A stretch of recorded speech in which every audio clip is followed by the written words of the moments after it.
Day 7. There's a lot of cards. And I got my crush. So let's get to it. When I tell you there's a lot of cards, there's so many cards. Let's hop right into it. Don't forget to like and subscribe. It's going to be a long one. Alrighty. First one is Aki Ronin. This is a 1 in a red 2 CMC for a 1/3 creature goblin samurai. It is a common. Whenever a samurai or warrior you control attacks alone, you may discard a card. If you do, draw a card. This is another one of those samurai cards that's going to get thrown in. So we've seen stuff like this already. Nothing crazy. Let's move on to the next one. Next one is Blade Blizzard Kitsune. All right, this is 2 and a white for a creature fox ninja. It's a 2/2 with ninjutsu for 3 and a white. It gets double strike. That's it. It ninjutsus for more than its casting cost, which is interesting because you don't see that very often. That ninjutsu costs more than the casting cost, but hey, it's got double strike, so there's that. And I'm sure there's ways to work around that, but this is just kind of another ninjutsu card that's, other than that, relatively unremarkable. Let's move on to the next one. Next one is Bronze Club. This is a single mana artifact equipment. It costs 2 to equip. Equipped creature gets +X+0 until end of turn when X is the number of times this ability has resolved this turn. I'm sorry, its equip costs 1. It costs 2. So 2, equipped creature gets +X+X until end of turn when X is the number of times this ability resolved.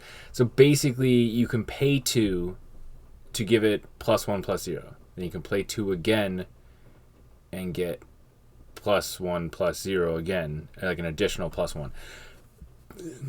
That's not very good. That's just not very good. That's not mana efficient. Yeah, nope. The only way that this becomes even slightly okay is if you've got the thing out that says when a triggered ability happens, it happens twice, but it says only once per turn. So basically, you can pay 2 and get +2/+0, but that's the end of it. Like, that's not that great. So let's move on to the next card. We've got Colossus Sky Turtle. This is a 4 green, green, and a blue enchantment creature turtle for a 6/5. It has flying and ward 2. Ward 2 is nothing to shake a stick at.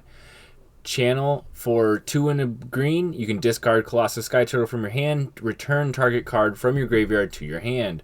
Or you can channel it for 1 and a blue. Discard Colossus Sky Turtle from your hand, return target creature to its owner's hand. So you can bounce it for 2. You can pull from your graveyard for 3, or you can cast it for 7 and get a 6/5 with flying and ward 2. I really like the art on this card, and I really like the idea of a flying turtle, especially in Japanese culture. This is just a giant blimp turtle almost. It's really cool. But other than that, the ward 2 is kind of nice because it is expensive. At least you have a little bit of protection. It makes all their removal spells cost a little bit more, but that's not enough for 7 CMC, if you ask me. I think Ward 4 would make this a really good card. Ward 2 just makes it just okay. So let's move on to the next one. All right, Contaminant Construct. All right, Contaminant Construct costs 2. It's an artifact creature construct for a 2/1. Whenever you discard a card, you may exile that card from your graveyard. If you do, you may play that card this turn. That is actually a pretty cool ability that I might add into quite a few decks, because just having this is kind of a anti-mill setup. It's part of the Reanimator kind of, but I really like it because this is a colorless card that I can put into my deck. I can get it out there. It counts towards my artifact stuff if I'm doing artifact shenanigans, but it also helps me prevent this discard your hand scenarios that can really hose people. So I like this card a lot, actually, especially at Uncommon. This is a really good, well-costed. It's a little weak. It dies to Spike Field Hazard. It dies to literally anything. It dies to a pinger. But, again, this is still a decent card. So let's move on to the next one. Next one is Dockside Chef. It's a single black enchantment creature human citizen for a 1/2. And it's 1 and a black, sacrifice an artifact or creature, draw a card.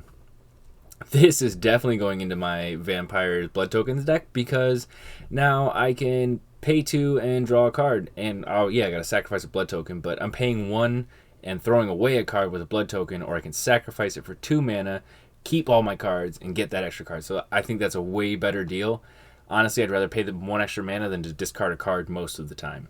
So this is a really cool card. I like that they reuse the name Dockside to try to bring that stigma away. Because as soon as someone says Dockside, everyone's like, oh, Dockside Extortionist. Here we go. Nope, Dockside Chef. I like it a lot. Let's move on to the next one. All right. Oh gosh, the Silencer. 1 and a black for a creature human ninja. All right, this has a 1 and a black ninjutsu. So same prices, casting cost. Whenever the Silencer deals combat damage to a player, you may discard a creature card. If you do, destroy target creature or planeswalker that player controls. That is really good if you're playing a kind of a black aggro deck where you've got a lot of low-costed creatures, or you happen to have something that you're willing to discard. Then this becomes really good. This can be really cheap removal. 2 mana removal to discard a card and get rid of whatever planeswalker or creature they have. That's pretty good. It's not the greatest. There's still better removal. But, I mean, this is removal on a stapled onto it, which is kind of nice. So let's just move on to the next one. All right, the next one is Dragonspark Reactor. 1 in a red. It's an artifact. Whenever Dragonspark Reactor or another artifact enters the battlefield under your control, put a charge counter on Dragonspark Reactor. 4 mana, sacrifice Dragonspark Reactor. It deals damage equal to the number of charge counters on it to target player, and that much damage to up to 1 target creature. Not the greatest commander spell because it's not all opponents, but it's pretty good because when it enters the battlefield under your control, put a charge counter on it. It's got 1. And then every time an artifact comes in, you can artifact your way to the moon with treasure tokens and blood tokens and food tokens. There's ways to get a ton of artifacts onto your battlefield very quickly. And then you just pay 4 and nuke them. Just nuke away. This is a really cool card in Commander if you need a nuclear option to handle someone else. In an artifacts deck at least. But yeah, this is another card that I think might make it into my... I had to find room for it, but this might make it in there strictly for that nuclear option of just, hey, I gotta get rid of that guy. Bye-bye. I can nuke him off the board, and I can destroy that guy's creature with all the damage. That's pretty good. Let's move on to the next one. Next one is Encanto Exemplar, maybe. I don't know. 1 and a white, enchantment creature, human samurai for a 2/1. Whenever a samurai or warrior you control attacks alone, it gets +1/+1 until end of turn. I think we've actually seen this earlier, but I'm not positive, so I put it back in here because, again, I'm pulling all these cards off the internet, and there was so many. Oh boy. But yeah, this is another one of those attack alone samurai deck cards. It's not super special. Gets a 1/1 until end of turn. Meh, not bad. Good little wall stuff. I like it. Next is Encanto, Seat of the Empire. This is the legendary land for white. Tap it, add a white, or you can channel it for 2 and a white. You discard it from your hand. It deals 4 damage to target attacking or blocking creature. This ability costs 1 less to cast to activate for each legendary creature you control.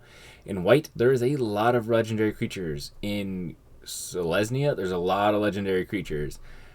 So this could, in theory, cost 1 mana to deal 4 damage to target attacking or blocking creature.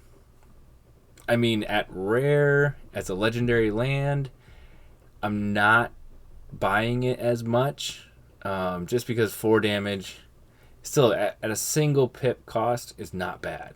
But again, there's worse lands to play, but there's also better lands to play. So I don't see myself playing a whole lot of these. Let's move on to the next one. All right, now we got Kumano, Face of Kakazan. For a single red, This is an Enchantment Saga, another one. So play this turn 1. First thing it does is Kazama faces Kazakin, deals 1 damage to each opponent and each planeswalker they control. That's not bad. Turn 1, not going to have many planeswalkers out, but hey, deals 1 damage to everybody. Turn 2, when you cast your next creature spell this turn, that creature enters the battlefield with an additional 1/1 counter on it. Not bad. Turn 2, play out a goblin, it becomes a 2/2 or a 3/3 or whatever. That's not bad. Then you exile it. When you exile it, you get Etching of Kumano. Alright, Kumano is a enchantment creature human shaman. It's a 2/2 with haste. If a creature dealt damage this turn by a source you controlled would die, exile instead. So basically turn 1 you play this out, you deal everyone 1 damage. Turn 2 you play out a goblin or something, or any 2 mana spell. It gets a 1/1 on it. Cool. And then the third turn, you swing in with that 3/3 or whatever you got. And this 2/2, deal 5 damage, or he blocks with something, you know. And if it would die, it gets exiled instead for their stuff. That's not bad. It's not bad. It's so cheap that it's worth it. At a single pip of red, that is worth it. Plain and simple. A single pip for a 2/2, even if it comes in on turn 3, but you get other stuff out of it, that's worth it all day. A 1/1 is worth 1 mana. Being able to ping all your opponents for 1 damage is worth 1 mana. So this definitely holds its value. It is a little bit weaker than a lot of the other sagas, but it's a lot more playable. This is a card that when you play out all your other cards and it's in your hand, you have that extra 1 mana, go ahead and play it out and get that 1 extra damage in, because that could make or break a lot of this red burn decks. So yeah, I like it. Let's move on to the next one. Alright, we have Explosive Singularity. Ooh, baby, this is expensive. 10 CNC, 8 in a red for a mythic sorcery. As an additional cost to cast a spell, you may tap any number of untapped creatures you control. This spell costs 1 less to cast for each creature tapped this way.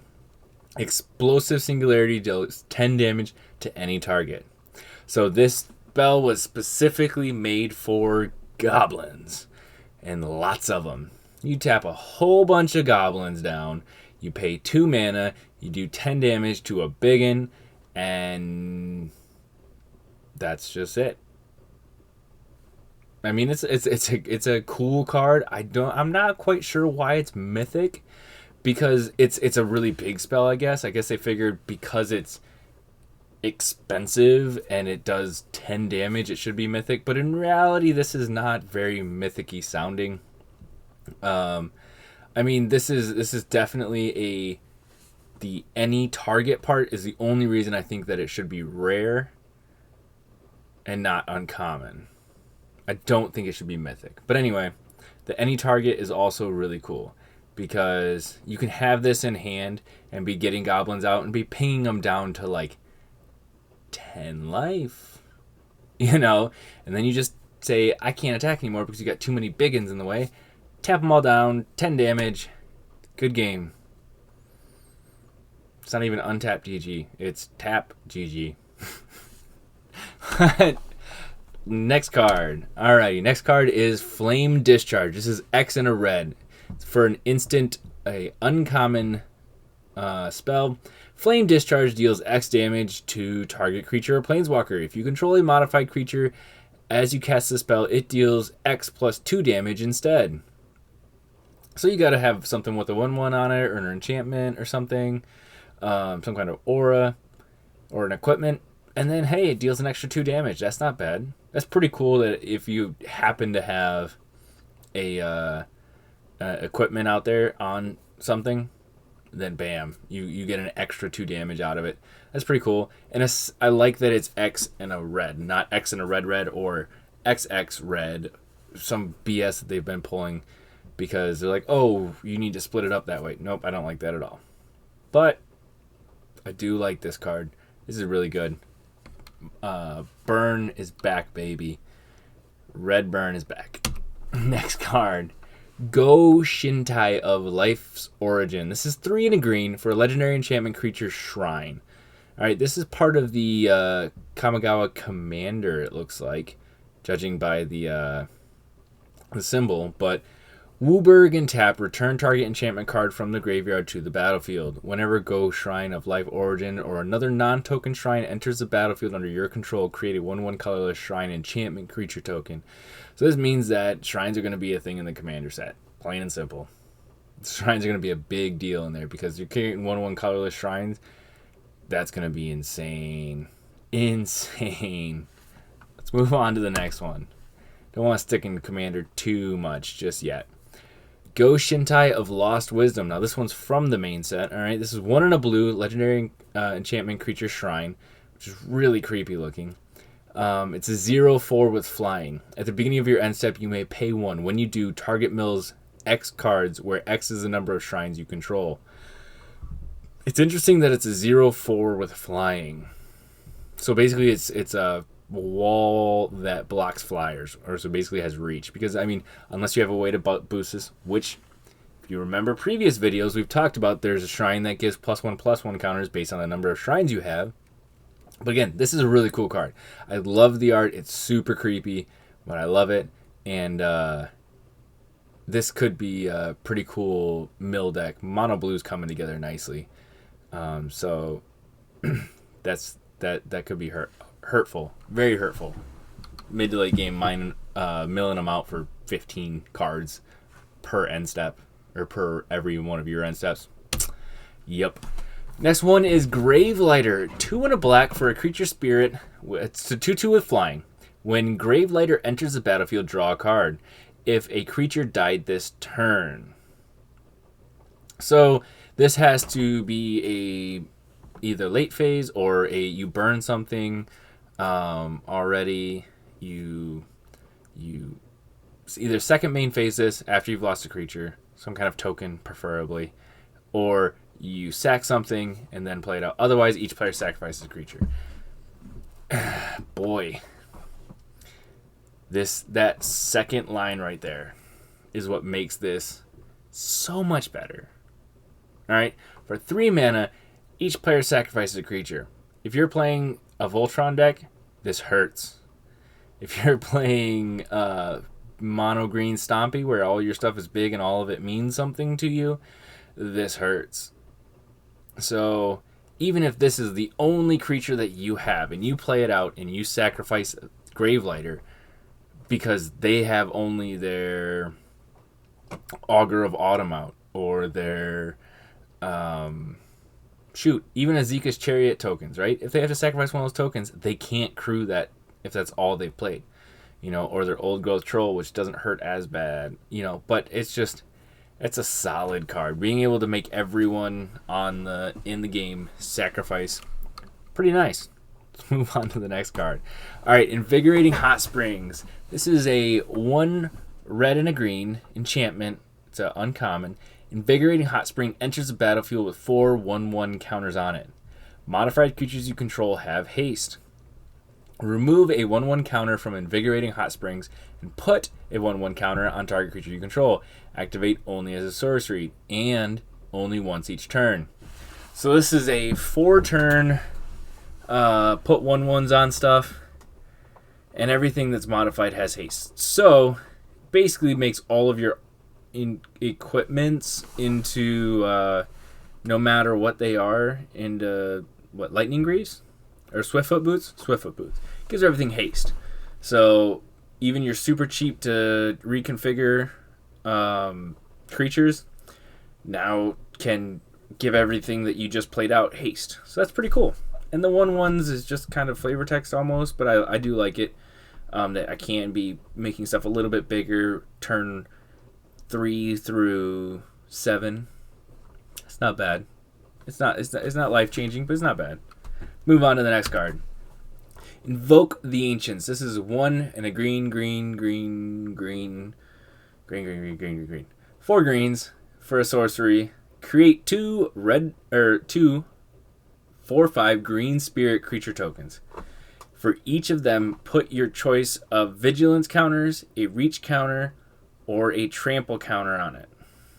So that's really cool. I personally think that the reach and the trample are the bangers, but vigilance isn't bad.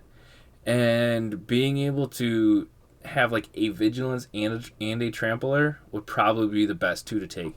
The reach is cool if you're up against flyers, but without flyers, it's really lame. So the vigilance and trample are probably going to be the ones that use the most. I'd see vigilance probably more than trample just because you can attack with them. If they kill something, great. If they don't, they deal damage, which is even better, but you can also use them for blockers. I think vigilance is slightly better than trample, but only slightly. And trample's only better if you're Voltroning, so you're getting a really big one and you want to just truly plow through everything and cause damage. But anyway, this ain't a bad card. It's super hard to cast, but in mono green Stompy, this is going to be amazing. Move on to the next card. Jugen defends the temple. 2 and a green. All right. Step 1, on turn 3, create a 1/1 green human monk creature token with tap to add a single green. So you create a mana dork on turn 1. On turn 2, put a 1/1 counter on each of up to 2 target creatures. So you get to put 1/1 on your 1/1 human monk and 1/1 on something else. Because it's turn 3, well, turn 4 now. You probably haven't played a whole lot. And it happens at the beginning of your draw step. So your lore counters add at the beginning of your draw step, so you won't be able to play out your turn 4 creature yet. So chances are you played a turn 2 creature, you played this turn 3, turn 4, you got to put it on your 1/1 and whatever else you played. That's something to think about, because if you don't have a creature out, this might not be the greatest thing to play, because that second lore counter is going to pop before you have the mana. So on the backside, you have Remnant of the Rising Star. Alright, this is an enchantment creature, Dragon Spirit. It's a 2/2 with flying. Whenever another creature enters the battlefield under your control, you may pay X. When you do, put X 1/1 counters on that creature. As long as you control 5 or more modified creatures, Remnant of the Rising Star gets +5/+5 and has trample. This is an extremely good card. This backside is wildly powerful. Because whenever you have excess mana, in green, ramp is a thing, so you're almost always going to have excess mana. Every time you play out a creature, instead of playing out 2 creatures per turn, you play out 1 creature per turn, and then put the rest of your mana into 1/1s onto it. Easy enough, right?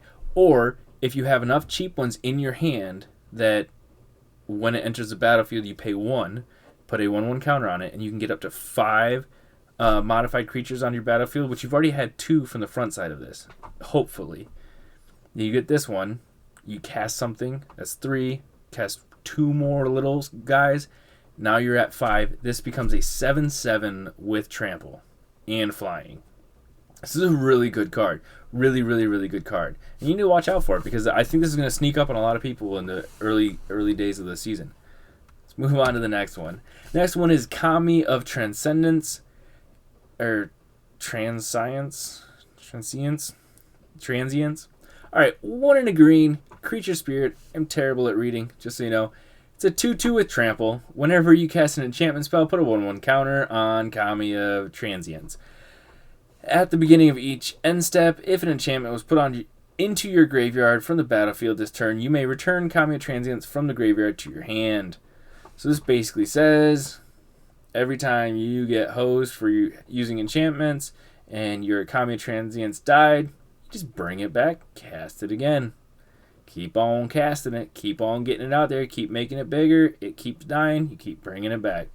I really like cards that say you can bring it back from the graveyard to your hand if X happens, because making X happen works so easily if you plan for it. This just means run a lot of enchantments. That's all it means. Just run a bunch of enchantments. Stuff that is an enchantment in itself. Enchantment creatures, enchantment artifacts, enchantment everything. So, yeah, this is a really cool card. I'm glad they put it at rare. I don't want to see this everywhere, but it's cool. Next card is March of Swirling Mist. This is X and a blue. Instant for a rare that says, as an additional cost to cast a spell, you may exile any number of blue cards from your hand. This spell costs 2 less to cast for each card exiled this way. Up to X target creatures phase out. this is really cool. I am going to use this in my mono blue deck because if I have a Hull Breacher Horror or a Liza, I think that's her name, not Liza, Lear or something, right? I can pitch one card to protect that Lear. I can pitch one card to protect that Hull Breacher Horror. If I'm out of spells to protect the Hull Breacher Horror by itself protecting it, basically by countering stuff, I can at least use this to pitch a land, even a good card to save the best card in my deck. That makes a lot of sense, and it's at instant speed.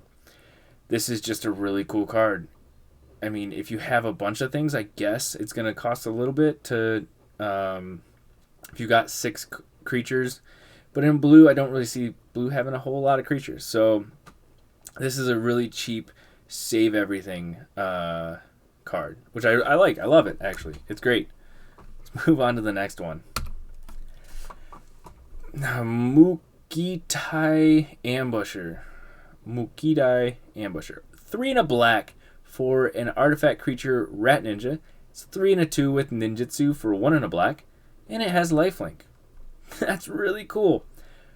I mean, black and lifelink are kind of synonymous with each other anymore, which kind of surprised me because I definitely thought that lifelink would be a white only thing. But anyway, it's a black ninja with lifelink. It'll get you the 3 life back for 2 CMC. After that, it's probably going to die unless you ninjutsu it again because everyone wants to stop lifelinkers. So it just makes your job harder. So you're probably not going to want to swing with this again. You're probably going to want to keep it back for some kind of ninja stuff. Other than that, it's cool. I like it. I definitely will use this in a ninjutsu deck, but I wouldn't expect it to get more than 3 life for me, really, because it's going to get blocked the second time it attacks, for sure, unless you've got a lot bigger stuff that they have to worry about. They're like, I got to let the 3-2 get in because I got to get all this other stuff from dying, or to keep me from straight up losing the game this turn. Next card, Tai Soul Ripper. Man, this Japanese is hard. 1 and a black artifact vehicle. It's a rare 4/3 with a crew 2. Whenever Soul Ripper attacks, you may sacrifice another artifact or creature. If you do, put a 1/1 counter on Soul Ripper, and it gains menace until end of turn. That's really cool. I mean, the whole you may sacrifice another artifact creature kind of in a sacrifice deck is not terrible. In an artifacts deck that you're making a bunch of food tokens and blah blah blah, it's not bad. If you're playing Kamigawa Limited, this might not be as good because I haven't seen a whole lot of like super artifact generators that you're willing to. A lot of the artifacts are actually pretty good. You don't really want to spend the mana to get them and then sack them. So, it's not bad. It's not the best, but I like the crew 2 part. That's almost anything can crew this then. Just about anything. Even all the pilots. Although I haven't seen a lot more pilot stuff recently, so I don't know how that 1/1 pilot stuff's going to work out. Let's move on to the next card. Myojin of Blooming Dawn. This is 5 and a white, 3 white pips. Alright. There is a lot of these Myojin of the Myojins, right? These are all part of the Commander set. They are really cool, and I wanted to go over them because they're really cool. Alright. Myojin of the Blooming Dawn enters the battlefield with an indestructible counter on it if you cast it from your hand. You can remove an indestructible counter from Myojin Blooming Dawn and create a 1/1 colorless spirit creature token for each permanent you control. This screams make a bunch of artifacts and then remove that indestructible counter. Like, you've got some kind of food deck that's getting in like white and green. You play this out, you remove the indestructible counter, and you have 30 or 40 food tokens. That's going to go insane. And then you have a card, preferably, that says something like, when artifacts enter the battlefield, get X. Whatever X may be. This is a really cool card. Or when it says when spirits enter the battlefield. Now you just had 30 colorless spirits enter the battlefield. That's wild. It's wild. So good. So good. So yeah. Anyway, let's just move on to the next one. Myojin of Cryptic Dreams. Alright, this is a 5 and a blue legendary creature spirit. It's a 3/3 this time. Myojin of Cryptic Dreams enters the battlefield with an indestructible counter on it. If you cast from your hand, remove an indestructible counter from Myojin of Cryptic Dreams. Copy target permanent spell you control 3 times. 3 times. So, Hall Butcher Horror I think is a legendary. But any non-legendary, unless you have a thing that says legendary rule does not apply, which is in this set, still, copying a big permanent spell 3 times is worth it. That's really good too. These are wildly powerful cards. And with all this whole return it to your hand BS, I can see these being commanders and being sent when they die to the graveyard. Then you play a card that brings it back to your hand, and then you play it out again, avoiding the commander attacks, and it gets indestructible counters. This is good. This is really good. They're setting us up. Next one is Myojin of Grim Betrayal. It's 5 and a black. For a legendary creature. You guessed it, Spirit. This one's a 5/2. Myojin of Grim Betrayal enters the battlefield with an indestructible counter on it if it's cast from your hand. Wow, I think we've heard that before. Remove an indestructible counter from Myojin of Grim Betrayal and put onto the battlefield under your control all creature cards in all graveyards that were put there from anywhere this turn. Bruh.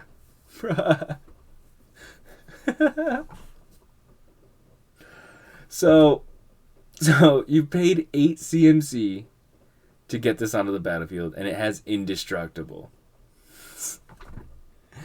So you're at 8 CMC at least, right? You didn't cheat this out. You had to cast it from your hand. Or maybe you did cheat it out of your hand onto the battlefield somehow, but it's still considered cast. But either way, it's got its indestructible counter on it, right? So it's indestructible. You board wipe, and then you remove the indestructible counter. Now, the person with all them tokens, they technically go to the graveyard. Yo, but all the permanents, or all creatures, sorry, not all permanent, all creature cards, sorry. Wow, so powerful. Black gets so much love. So, all the loves. This is a really good card. I love it. Myojin of Roaring Blades, 5 and a red, you got it. Legendary creature spirit. Myojin of the Roaring Blade enters the battlefield with an indestructible counter on it if you cast it from your hand. Bam. Remove said indestructible counter from Myojin of Roaring Blades. It deals 7 damage to each of up to 3 targets. That means you, and you. Alright. Generally speaking, this is just the not the best one that I've seen.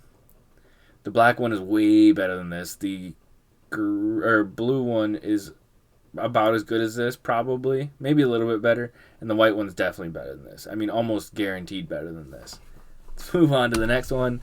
Myojin of Towering Might. This is a 5 and a green. Legendary creature spirit. It's an 8/8. Myojin of Towering Might enters the battlefield with an indestructible counter on it if it's cast from your hand. Remove an indestructible counter from Myojin of Towering Might.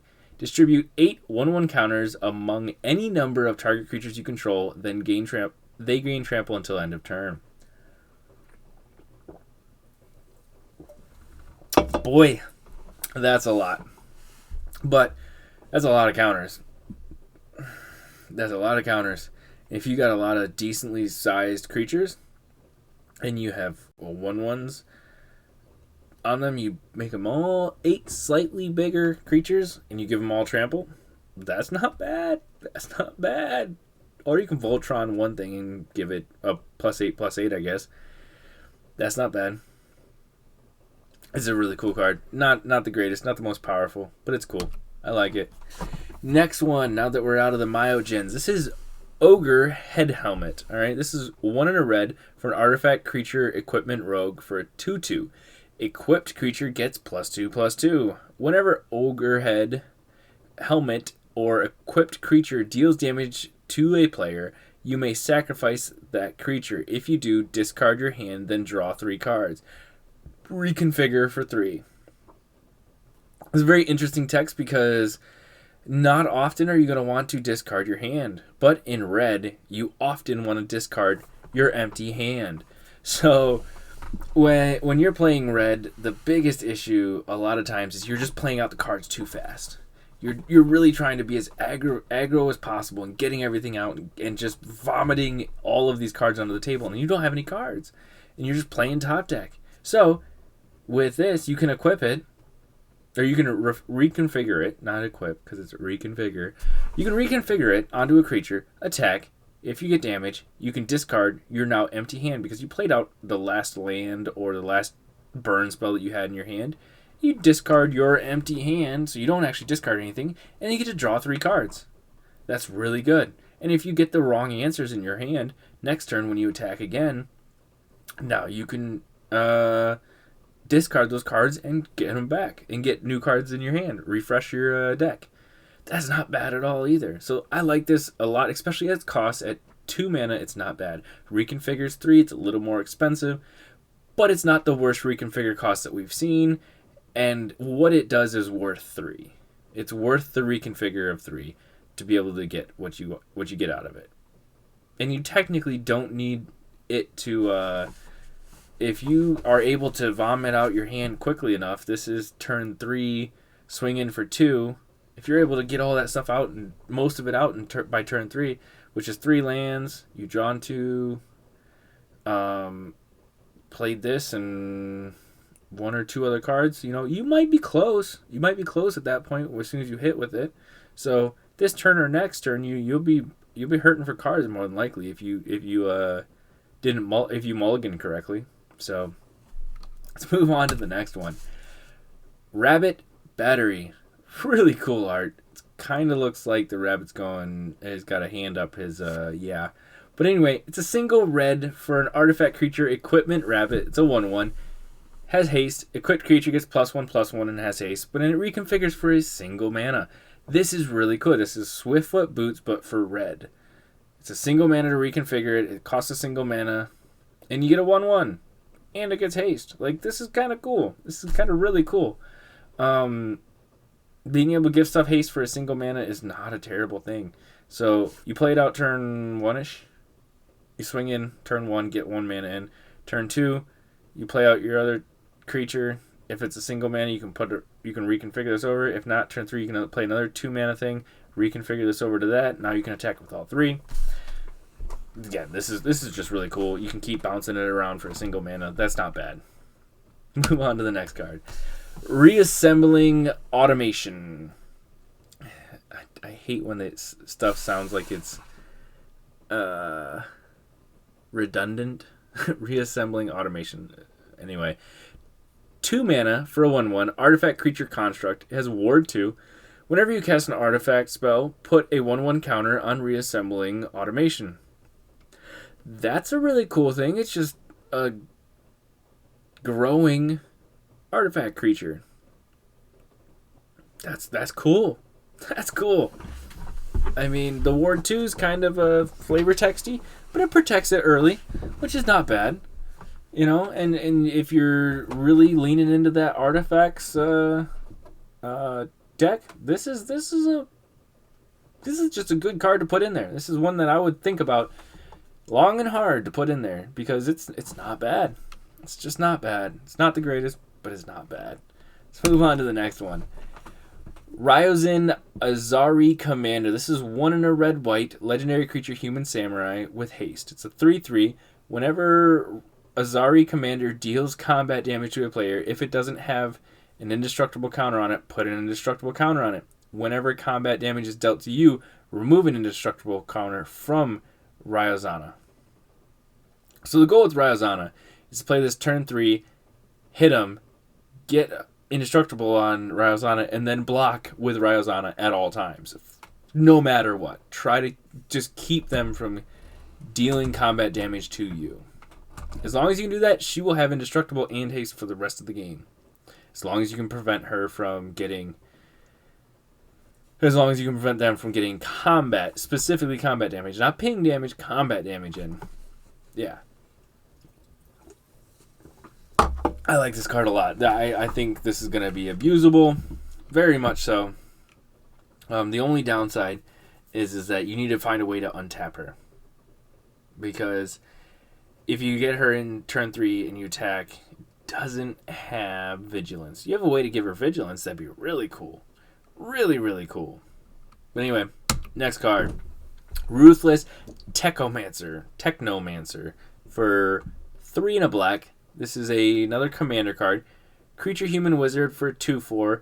When Ruthless Technomancer enters the battlefield, you may sacrifice another creature you control. If you do, create a number of treasure tokens equal to that creature's power. Wow. 2 and a black. Sacrifice X artifacts. Return target creature with power X or less from your graveyard to the battlefield. X can't be 0. Wow.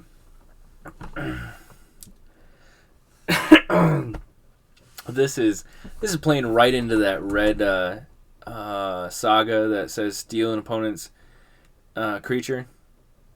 This is perfect for it.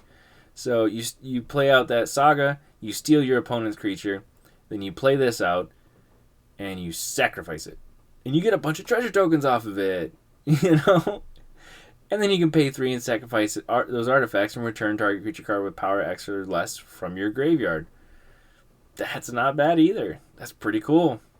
So, yeah. Yeah, this is cool. I like this. This is going to be a fun card. I'm interested to see what they do with it.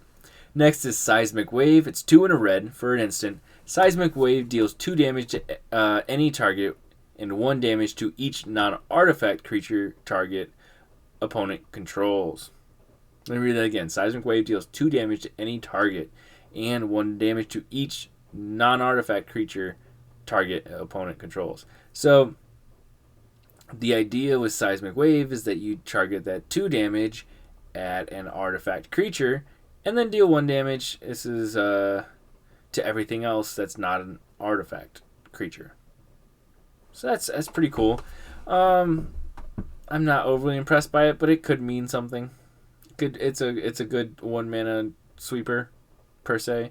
It's a low end sweeper, but at 3 CMC, beggars can't be choosers. This isn't great. It's not terrible. Let's move on to the next one. Springleaf Avenger. This is 3 and a green for a creature insect ninja. It's a rare at 6/5, but its ninjutsu cost is only 3 and a green, so 4 CMC. Whenever Springleaf Avenger deals combat damage to a player, return target permanent card from your graveyard to your hand. This is just playing right into that Myojin for Commander. Everything says bring it back from your graveyard to your hand. You're going to see a lot of these cards in Commander, even when it's not necessarily ninjutsu or any of that stuff centric, because if your commander dies, you can send it to the graveyard and just bring it back rather than dealing with this crap. So, then paying commander tax, because paying commander tax is horrible. So, yeah, this is cool. It's another bounce card, or bounce from the graveyard back to your hand card. Nothing crazy about it. It is a 6/5 though for 4 mana to ninjutsu in. So this is not a terrible card. And if you're playing against ninjas, you'll probably know pretty early, and you'll know that ninjutsu's coming. And when they leave up something like 4 mana for combat, you almost gotta block. You almost have to, because if not, something like this is gonna come in. And it's gonna make it painful. Let's move on to the next card. The Long Reach of Night. All right, this is a 3 and a black for a Saga. So turn 4, play this. Each opponent sacrifices a creature unless they discard a card. In black, you're probably going to discard a card. But you do this for the next turn as well. So turn 5, you do that as well. Then you get Animus of Night's Reach. This is an enchantment creature spirit. It's a 0/4 with Menace. When Animus of Night Reach attacks, it gets +X/+0 until end of turn, where X is a number of creature cards in defending player's graveyard. Whoo, buddy. This is a Mills loves you deck, because whoo, this is a late game play too. Oh man, is it a late game. You got sacrifice creatures and do all sorts of a whole bunch of removal and board wipes built into your deck, and then you play this out. This could be painful, so painful. Like, people are gonna be hating their own graveyards. They're gonna be literally playing graveyard hate on themselves to keep this thing from doing damage, unless they have a way to remove it. So this is really cool. I like this card a lot. Move on to the next one, Unforgiving 1. All right. 2 and a black for a creature spirit that's 2/3 with menace. Whenever Unforgiving 1 attacks, return target creature card with mana value X or less from the graveyard when X is the number of modified creatures you control. So basically this says the more modified creatures you control, the bigger the creature you can get back from your graveyard. This is right up that Saga's alley, you know? It's about trying to get creatures into the graveyard, and it's also about trying to get 1/1 counters on your stuff. So this is cool. Good little creature spirit. Kind of creepy face-eating art, though. Interesting. Anyway, next one. Yoshimaru Ever Faithful. I think I got that one right. It's a single white pip. It's a legendary creature dog. Yay! Dogs get dog tribal. Alright. This is a commander card, though. Whenever another legendary permanent enters the battlefield under your control, put a 1/1 counter on I just said it right. The Ever Faithful dog. And this has partner. So it's interesting that they brought partner back. I actually was talking about that earlier, that I wanted them to bring partner back to Kamigawa. I thought that would be really good because there's a lot of single color legendaries in this. So I wonder how many are going to have partner on them. This is just a 1/1 though, so it's not bad. It's going to grow quick, and it's cool. On to the next one. All right, that's it. Oh boy, how long did that take so far? We're already 36 minutes in, which is actually really fast. All right, I tried to blow through them about a minute a card. We had 38-ish cards to get through, but again, this is only 36 minutes on this particular cut. There's more that I had to cut through. So let's go to these. Alrighty. This is all the cards so far that I was able to fit on the screen. There's so many cards today. The commander cards are really cool. I like them a lot. But there's just commander. Most of you guys aren't here for commander. Maybe you are. If you are, let me know in the comments down below that you want to see more commander stuff, and I will get right on that. However, for you standard guys and I guess modern, if I got any modern players on here, these cards are really cool. I like the legendary lands. I like the whole legendary land cycle and the entire shrine cycle. Shrine cycle is so cool. I was not expecting this many sagas. I guess I should have known better. It's Japanese history, lore. They're trying to cover the last 1,200 years or so that we've been away from Kamigawa. So that makes a little bit of sense. But tell me what your favorite card was down below. Let me know. I mean, I don't know if I have a favorite one in this one. I don't. I like Dockside Chef for the name. Let's go back to this screen, because there's more cards. Hey, look at the rest of them. I'm telling you, man, this was a lot of work to get together. I hope you guys enjoyed it. Don't forget to like and subscribe and leave a comment down below. It means the world to me right now, because I am a brand new channel, and likes and subscribes are what will eventually, a couple years down the road, might actually get me paid. Because right now I'm doing this out of the kindness of my heart, and because I want to someday get paid by YouTube. I'm going to be honest with you. That's what I want. But either way, I appreciate you guys. Don't forget to leave that comment down below, like and subscribe. You guys, as always, be kind, be safe, and God bless.